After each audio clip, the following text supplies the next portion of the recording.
The hum of the airport terminal was a familiar backdrop for Derek Johnson. Business trips like this had become a staple of his life, a rhythm he had grown accustomed to.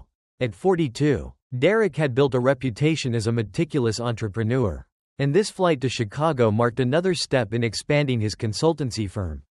With his laptop bags slung over his shoulder and his book in hand, he made his way to gate C-17, smiling politely at the gate agent as she scanned his boarding pass. "Seat 17A," she said with a professional smile. "Enjoy your flight." "Thanks," Derek replied, heading toward the jet bridge. Boarding was routine, children tugging at weary parents, couples huddling together, and the occasional harried passenger stuffing oversized carry-ons into overhead bins. Derek found his seat, a window spot he had chosen deliberately. He liked the sense of calm it provided, a small escape from the noise of the cabin. He stowed his laptop bag beneath the seat in front of him and placed his book, Scaling Up Success, a Blueprint for Entrepreneurs, on the tray table. The plane began to fill, row by row, with the usual mix of hurried professionals, families, and solo travelers. Derek tuned out the chatter, letting the ambient noise blend into the background as he opened his book. He had just begun reading about market dynamics when a shadow fell over him. "Excuse me," came a curt voice. Derek glanced up to see a woman in her early 50s standing in the aisle. Her carry-on suitcase clutched in one hand. Her tailored beige jacket and perfectly coiffed hair gave her an air of precision. But the tightness in her expression betrayed her irritation. Her eyes darted to the empty middle seat beside Derek, and then back to the seat numbers above. "This is 17B, she said sharply. "Are you sure this is your row?" Derek smiled politely, adjusting his glasses. "Yes, ma'am, I'm in 17A, the woman huffed, clearly dissatisfied with the confirmation. She glanced around the cabin as if searching for an alternative. When none presented itself, she sighed dramatically and waved down a passing flight attendant. "Miss," she said, her voice loud enough to draw the attention of nearby passengers. "There's been a mistake. I can't sit here." The flight attendant, a petite woman with dark auburn hair, approached with a practiced smile. "Let me check your ticket." "Ma'am." The woman handed over her boarding pass with a slight flourish, like presenting evidence in a trial. The attendant scanned it quickly and nodded. "This is your seat, 17B. The woman, Linda Parsons, as her boarding pass declared, shook her head. "No, there has to be another option. I don't think this arrangement is going to work for me. I'm afraid the flight is fully booked." "Ma'am," the attendant said, her voice steady, "you'll need to take your assigned seat so we can prepare for departure." Linda's lips pressed into a thin line, her displeasure unmistakable. "Fine," she said at last, but her tone was anything but. She slid into the middle seat with an audible sigh, setting her bag roughly beneath the seat in front of her.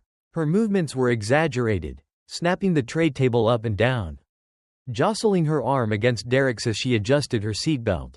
Derek tried to focus on his book, but the tension radiating from Linda was impossible to ignore. As the plane taxied to the runway, Linda's muttering began. At first, it was soft enough to blend with the cabin's ambient noise, but soon her words became pointed and loud enough to carry. "This is ridiculous," she said, her voice tinged with frustration. "They should really think about how they seat people." Derek turned a page in his book, determined not to engage. He had encountered people like Linda before, individuals who carried their entitlement like armor, deflecting any challenge to their worldview. Still, he couldn't ignore the undercurrent of hostility in her tone. Linda shifted in her seat again, her elbow brushing against Derek's arm. "You'd think people would have the decency to offer their seat if they knew someone else was uncomfortable," she said, her voice pitched just loud enough for nearby passengers to hear. Derek sighed internally, closing his book and setting it on his lap. He turned to her, his tone calm but firm. "Is there a problem?" Linda blinked, clearly caught off guard by his directness. "I didn't say there was a problem," she replied, her tone defensive. "I'm just saying some people should be more considerate." Derek raised an eyebrow. "If you're uncomfortable, maybe you should speak to the flight attendant." Linda's lips curled into a thin smile. "I already did, and it seems I'm stuck here." "Well then," Derek said evenly, "perhaps we can both try to make the best of it." Linda turned away, her expression tight, but Derek could sense that this wasn't the end of it. The plane's engines roared as it lifted off the tarmac, climbing into the clouds. The hum of flight filled the cabin. But the tension in row 17 remained. Once the seatbelt sign blinked off, Linda's simmering frustration boiled over. She adjusted her tray table with unnecessary force, letting out a loud sigh as she glanced at Derek. "You know," she said, her tone sharp, "not everyone is comfortable being crammed in next to strangers." Derek turned his head slightly, his patience wearing thin. "Is that so?" "Yes," Linda replied, her voice gaining strength. "Some of us value our personal space. It's not fair to be forced into situations like this." Derek set his book aside and met her gaze.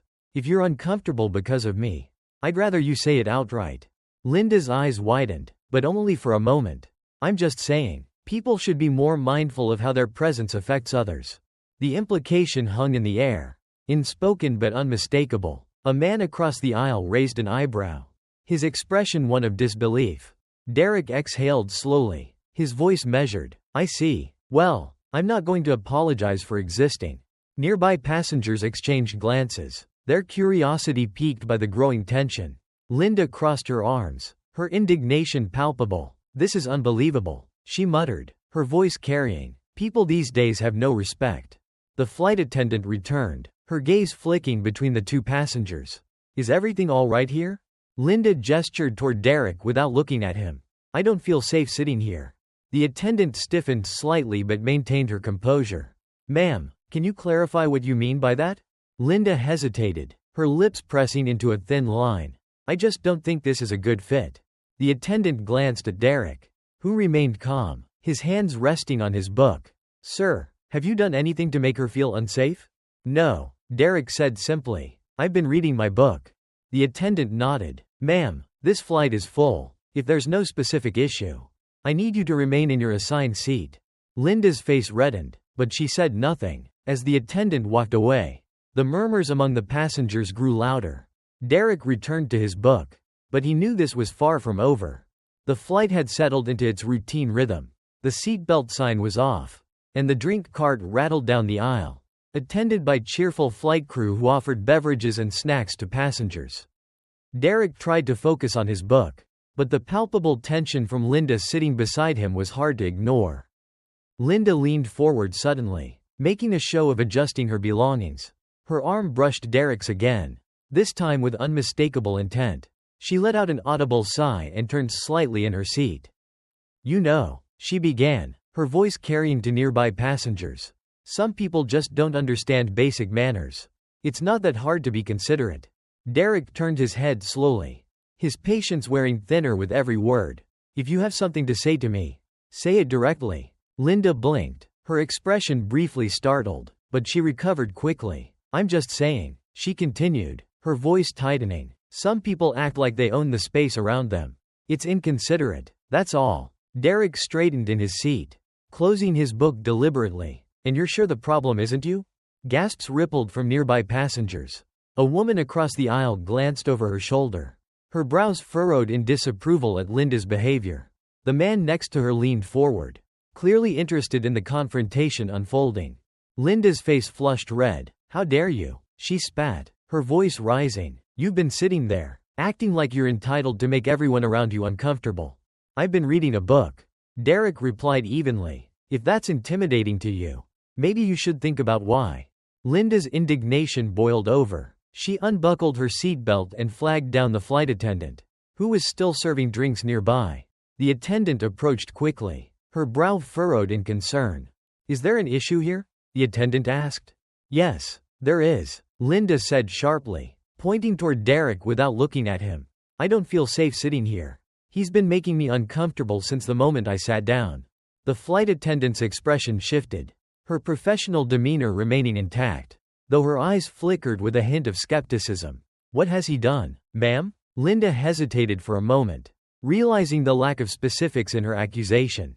"He's just looming," she said, her voice quivering slightly for effect. "I don't think it's safe for me to stay here."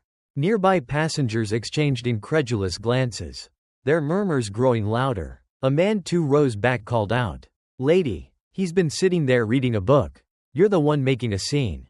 Linda whipped her head around, glaring at the man. "Mind your own business." she snapped before turning back to the flight attendant. "I'm telling you, I don't feel safe." Derek finally spoke, his voice calm but firm. "You don't feel safe because I exist?"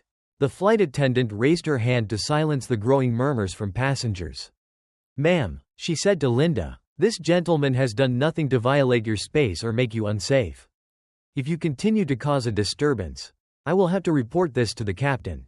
Linda's face reddened further, her hands gripping the armrests tightly. "This is harassment," she cried. "I'm being silenced for expressing my concerns." "Ma'am," the flight attendant said firmly, "I need you to remain calm. If you cannot, we will have to take further action." The cabin was buzzing now. Passengers leaning into the aisles or whispering among themselves. Derek opened his book again, determined to ignore Linda's escalating behavior. But Linda wasn't done. "You people," she muttered loudly, glaring at Derek, "always thinking you can just do whatever you want." Derek's grip on the book tightened, and he turned to look at her. "What do you mean by, you people?" Linda scoffed. "You know exactly what I mean," she said, her voice dripping with condescension. At that moment, James Carter, a young man across the aisle, raised his phone, recording the exchange. "Keep going," he muttered just loud enough for Linda to hear. "The internet's gonna love this." Linda spun toward him, her voice sharp. "You can't record me. That's illegal." "It's not illegal," James replied smoothly. "And honestly, I think people need to see how ridiculous you're being." Linda's fury boiled over. She lunged toward James, trying to grab his phone. Passengers gasped, some leaning away from the commotion, others calling for the flight attendant. In her wild movements, Linda's elbow struck Derek's arm, sending his book tumbling to the floor. "That's enough," Derek said, his voice raised for the first time. He stood, towering over Linda, but his demeanor remained composed.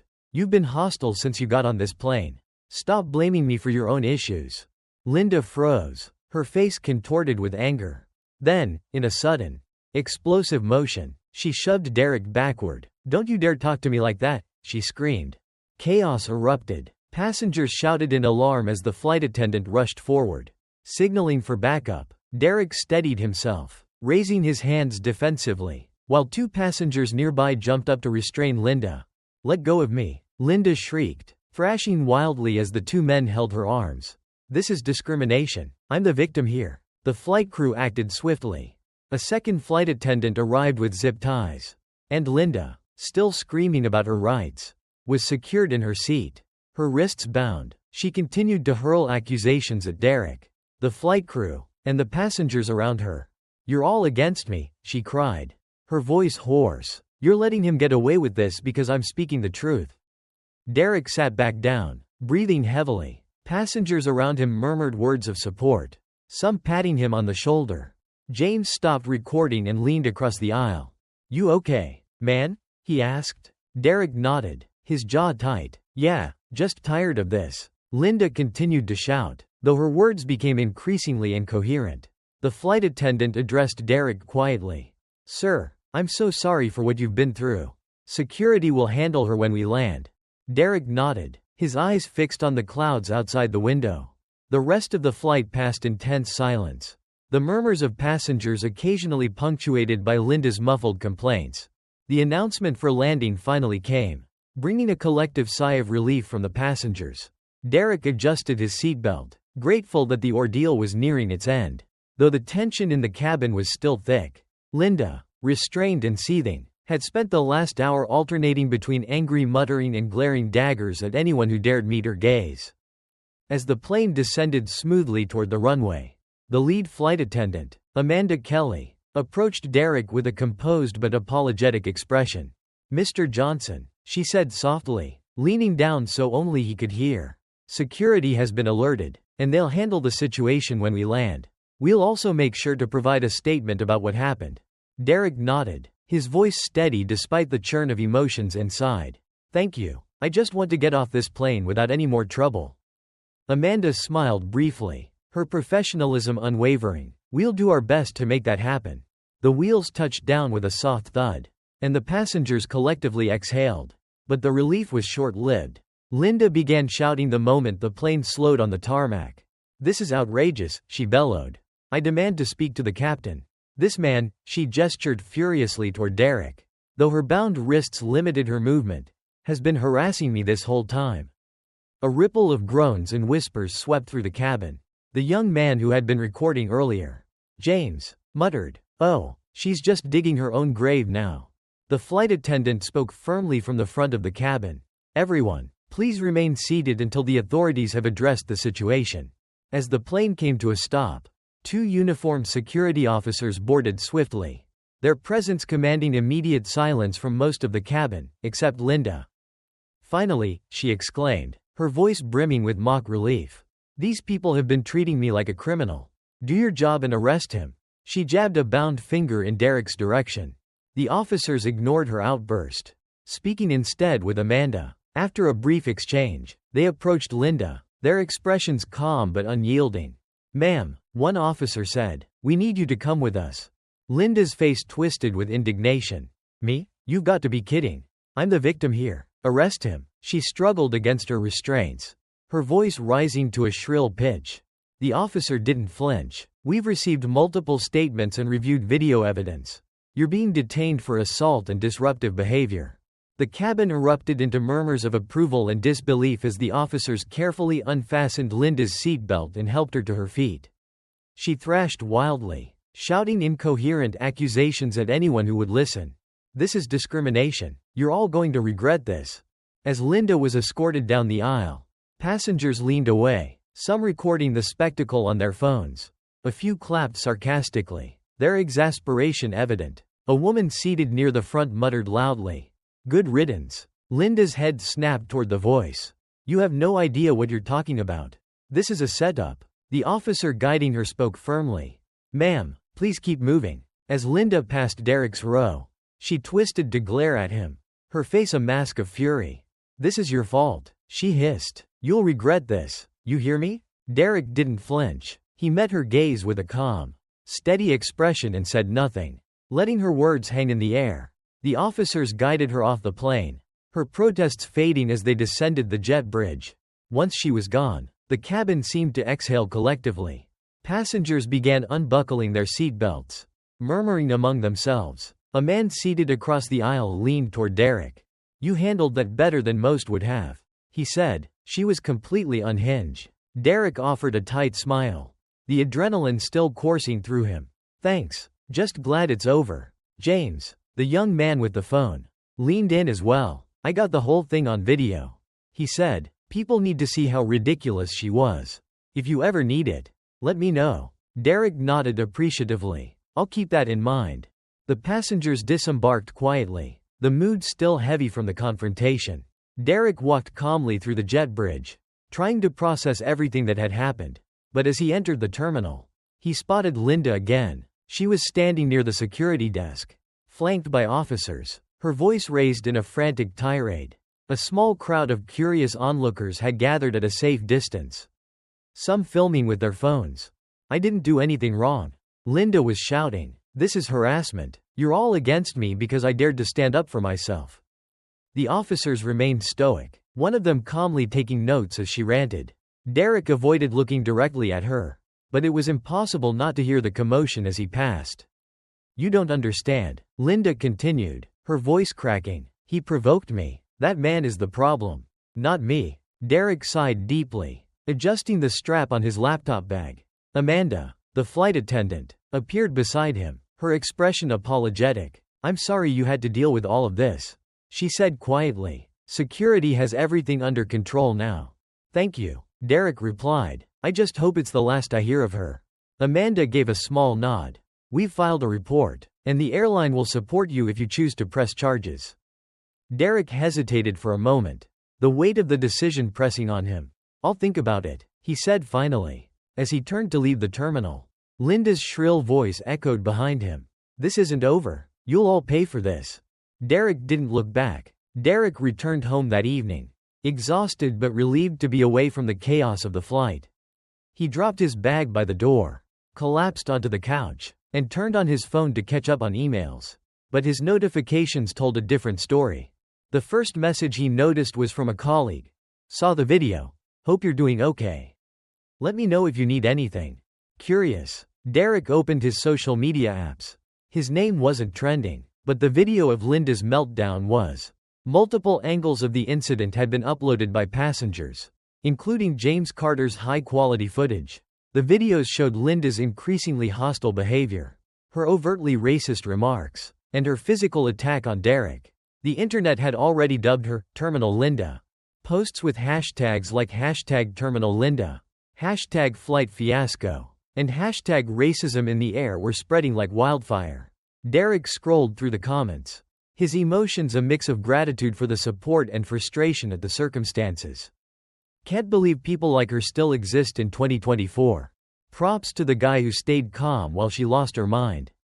Hope she gets banned from flying forever. Derek sighed, setting his phone down. While the support was comforting, the entire ordeal felt surreal. He hadn't asked to become the center of a viral controversy, but there was no undoing it now. Meanwhile, Linda woke up the next morning to chaos. Her phone buzzed incessantly, with notifications piling up faster than she could swipe them away. At first, she thought it was her friends and family checking in after the flight. But the messages weren't what she expected. A quick glance at the headlines confirmed her worst fears. Passenger goes on racist rant during flight. #Terminal Linda trends after viral video of airborne meltdown. Woman removed from plane after targeting fellow passenger. Linda's face flushed as she opened one of the articles. It featured a still from one of the videos, a mid-scream shot that captured her face twisted with rage. The accompanying text detailed the events of the flight, quoting both passengers and the flight crew. "This can't be happening," Linda muttered, panic rising in her chest. Her phone rang, her boss. Dreading the conversation, she hesitated before answering. "Linda," her boss began, his tone curt, "I don't know if you've seen the news, but this situation is unacceptable. We're suspending you immediately, pending an internal review." "Wait," Linda blurted out, "you don't understand. I was provoked. I've seen the videos." Her boss replied coldly, "We'll be in touch." The line went dead. Linda stared at her phone in disbelief, tears of frustration welling up in her eyes. She opened her social media apps, desperate to salvage her reputation. But every post she saw was worse than the last. Comments ranged from mocking to outright vitriolic. Linda's attempt to post a defense backfired immediately. "I was unfairly targeted and manipulated. The videos don't show the whole story. You weren't targeted. You were being a racist and got called out. Own it. Apologize and disappear. No one wants to hear your excuses." The backlash was overwhelming. Friends stopped responding to her messages. Family members distanced themselves. Neighbors whispered as she passed. And someone even spray painted the word racist on her fence. Linda was unraveling. 2 weeks later, Linda arrived at the courthouse for her arraignment. The media swarmed the entrance, cameras flashing and microphones shoved in her face. She wore oversized sunglasses and a scarf wrapped tightly around her head, trying to shield herself from the attention. But it was no use. "Linda Parsons, do you have any comment on the charges against you? Do you regret your actions on the flight? Are you prepared to face jail time?" Linda's lawyer, Elliot Brown, guided her through the throng of reporters and into the courtroom. Inside, Derek sat quietly with his attorney, Rebecca Lee, who exuded confidence. The judge, Emily Harper, called the courtroom to order and reviewed the charges: assault, disorderly conduct, and interference with a flight crew. The prosecutor wasted no time presenting the evidence, passenger statements, corroborating video footage, and even photos of Derek's scratched arm from Linda's attack. The defendant's behavior was not only disruptive but dangerous. The prosecutor argued, her actions endangered the safety of everyone on board. Linda's lawyer tried to argue for leniency. "My client has no prior criminal record. Your Honor, this was an isolated incident, fueled by stress and an unfamiliar environment. We ask for consideration." The judge's gaze was steely. "Ms. Parsons, do you wish to address the court?" Linda stood, her voice shaky but defiant. "Your Honor, I was provoked. That man made me feel unsafe. I was only defending myself." Murmurs rippled through the courtroom. The judge held up a hand for silence. "Ms. Parsons, the evidence contradicts your claims. The videos show you escalating the situation and physically assaulting the victim. The court finds you guilty on all charges." Linda gasped audibly, her face draining of color. "No, this isn't fair." The judge banged her gavel. "Sentencing is as follows: 90 days in jail. 200 hours of community service. Mandatory anger management counseling. And restitution to the victim for damages. For Derek, the verdict brought a sense of closure. He had remained composed throughout the trial. But the weight of the experience lingered. Rebecca approached him as they exited the courtroom. "This is a win, Derek," she said. "Justice was served." He nodded. "It's a step forward, but it doesn't erase everything." Outside the courthouse, reporters once again swarmed him, shouting questions. This time, Derek stopped briefly. "I have no comment on the verdict," he said firmly. "Let it speak for itself." The next few weeks were a whirlwind of reflection for Derek. Messages of support poured in from strangers. Civil rights groups reached out to offer assistance. And the viral video continued to spark conversations about racism and entitlement. Meanwhile, Linda's life unraveled further. Her jail sentence was humiliating. Her community service a constant reminder of her fall from grace. She tried to rebuild her life. But her name had become synonymous with her actions on that flight. Derek, however, chose to channel the experience into something positive. He began speaking out about bias and prejudice, using his platform as a business leader to advocate for systemic change. The flight might have been a nightmare, but it became a turning point in his journey. For weeks after the trial, Derek couldn't shake the emotional weight of the incident. Though the verdict had been in his favor, he realized the deeper issue wasn't just about Linda. It was about the systemic biases that allowed people like her to act with impunity. One evening, as he flipped through a notebook of ideas for his business, a new thought struck him. What if I used my skills to create meaningful change? The next day, he called a friend from college, Rachel Grant, who worked for a prominent civil rights organization. After recounting the flight incident, he asked, "How can I help? I'm not an activist, but I want to make a difference." Rachel was enthusiastic. "Start by sharing your story," she suggested. "People connect with experiences, and yours resonates with so many. We can host panels, organize workshops, and even create campaigns that address implicit bias." Soon, Derek found himself speaking at events, not as a victim but as a voice for change. His first panel was held at a community center, where he spoke alongside educators and activists about microaggressions and how to combat them. "There are people like Linda Parsons everywhere," Derek said to the audience. "The difference is how we respond. Ignoring them only emboldens their behavior. Holding them accountable is the first step toward dismantling the prejudice they thrive on." The response was overwhelming. Attendees approached him afterward, thanking him for his bravery and commitment.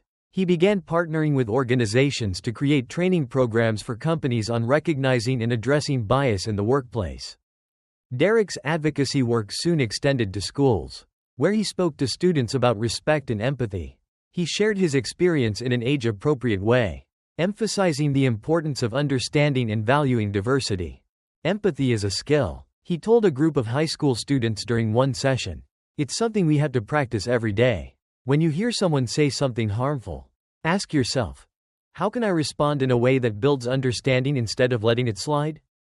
Derek also leveraged his entrepreneurial background to launch an initiative called Elevate Voices, a mentorship program aimed at helping underrepresented groups succeed in professional spaces. He collaborated with local businesses, offering free workshops on networking, communication, and leadership skills. Though he hadn't planned on becoming a public figure, Derek embraced the role, knowing it could inspire others to stand up against discrimination. The viral video, once a source of frustration, became a tool for change. News outlets invited him to speak about his advocacy work, and Derek's story became a catalyst for conversations about accountability and progress. While Derek's life blossomed with purpose, Linda's existence had become a shadow of what it once was. Released from her 90-day jail sentence, she returned to her suburban home, only to find that the world she had built for herself was gone. The spray paint on her fence had been cleaned, but the whispers in the neighborhood hadn't faded. Linda noticed how her neighbors avoided her at the grocery store or quickly ended conversations when she walked by. She had lost her job, her friends, and the respect of her community. Desperate to rebuild, Linda started attending mandatory anger management classes. Though her initial attitude was combative, "I don't belong here," she declared during her first session. "I'm not the problem. That man manipulated the situation to make me look bad." The therapist, A patient woman named Dr. Elena Ross didn't react to Linda's outburst. Instead, she asked calmly, "Why do you think so many people disagreed with you? What do you think they saw?" Linda didn't have an answer. Over the weeks, Dr. Ross guided her to confront the root of her anger and entitlement. Through group discussions, Linda began to recognize patterns in her thinking, how she had always framed herself as the victim, how she had used her privilege to justify her actions. Still, progress was slow, even as she started to acknowledge her faults. Linda struggled with the shame of being publicly exposed. Everywhere she went, it felt like people recognized her from the video. Strangers glared at her, whispered behind her back, or, worse, called her out directly. Linda's turning point came during her court-mandated community service. She had been assigned to work at a shelter for the homeless, a place she had never imagined herself stepping foot in. At first, she resented the work, performing her duties with minimal effort and little engagement.